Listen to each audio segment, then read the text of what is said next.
Welcome to the new game. Super Milo? Super Milo?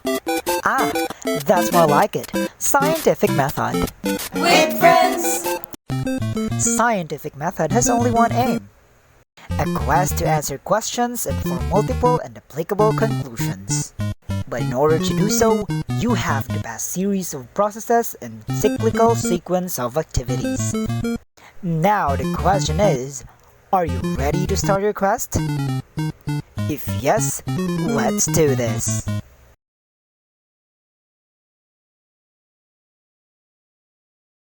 Hey there! In order to win the game of the scientific method, you have to be observant. Observe how the world works, what are problems to be faced, and questions to be answered. By that, survival will be right on your side. Look at him, continuously walking, and oops, he fell. Let him try again. Oh, jumping and jump again. And what's that? A mushroom? And jump again. Oh, you can break that. Wow, he grew by eating that. What are those? Another mushroom? Oh no! That's Goomba! Oh, you can do that. Watch out! Another Goomba! Oh, you can get near to the Goomba. Now, he's dead. Anyway, that's how you do observation. With a little bit of commentary, and the end product is that we gather knowledge.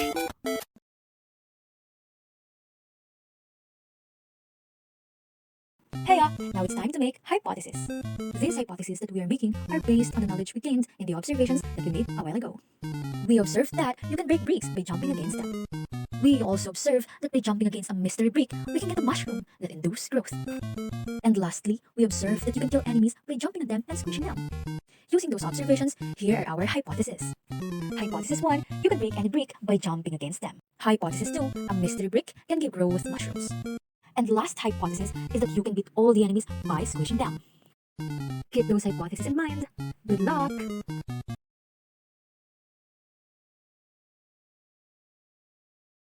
Yeah! Time to put those hypotheses to test. Numero uno, you can break any brick by jumping against them. Okay, jump, jump. You can get that. Jump. And there you have it. Hypothesis 1 was a success. Numero dos, a Mr. Brick can give growth mushrooms. Oh, how lucky there's a Mr. Brick in there. Catch that mushroom, my friend. And there he goes. Or should I say, there he grows. Lastly, hypothesis numero tres. You can beat all the enemies by squishing them. Squish him. Mamma mia! The turtle wasn't squished. What a letdown. Anyway, here's the status of our hypothesis. Ciao!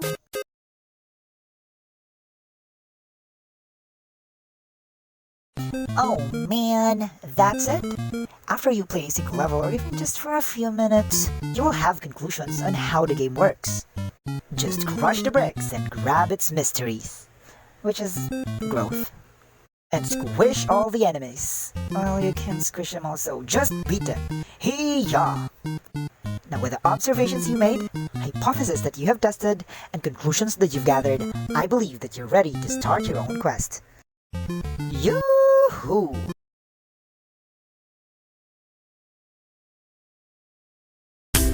Hello! We are Team Milo, the developer of Scientific Method with Friends! So we have this science, technology, and society subject in college. And one of the topic there was continuously reiterated, not just on that subject, but also in other subjects. Scientific method is a topic that we've met before in other subjects, but waving at us again in STF. Just the thought is very easy to understand, but then we are challenged to present a specific application of scientific methods to make it easier to understand, even for those people who doesn't have any background about it. So what we did was we brainstormed on how we can explain scientific method in layman's term to make it even more easier to understand, especially for those who are just incoming college students. We thought of research, but very scientific. Cooking? Very nanay. Thought of comparing it to plants, but that's very subjective and somewhat philosophical to explain. Then we thought of games, especially mobile games, where Generation Z are generally addicted to. We incorporated all the steps in the scientific method in the run-through of the game which was presented a while ago. But we have our own reasons and explanations on why we believe that a mobile game is an example on where we apply scientific method. And this is how we do it. The first step in scientific method is observation and gathering data about certain phenomena.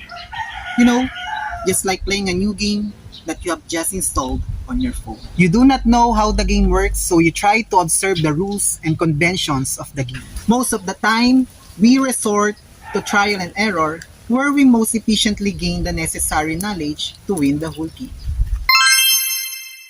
So right after you maneuver your character, died in the game, killed the first enemy, or finish a whole level, we are having these hypotheses in our mind. Like, in order for us to kill that enemy, we have to use this tool. And for us to get that tool, we have to go to this blah blah blah, and etc. etc. And right on that very moment, you are creating your own hypothesis. You are making a generalizations or expectations on how the game works. Right there, you can see a common form, or should I say template, on how to win a game, like an if and then hypothesis.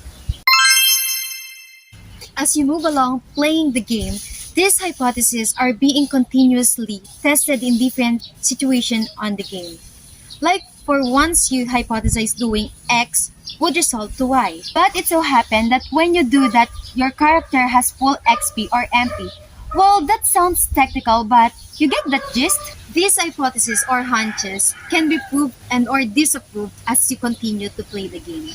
By this testing and experimentations on your variables in the game, the hypotheses are refined and redefined.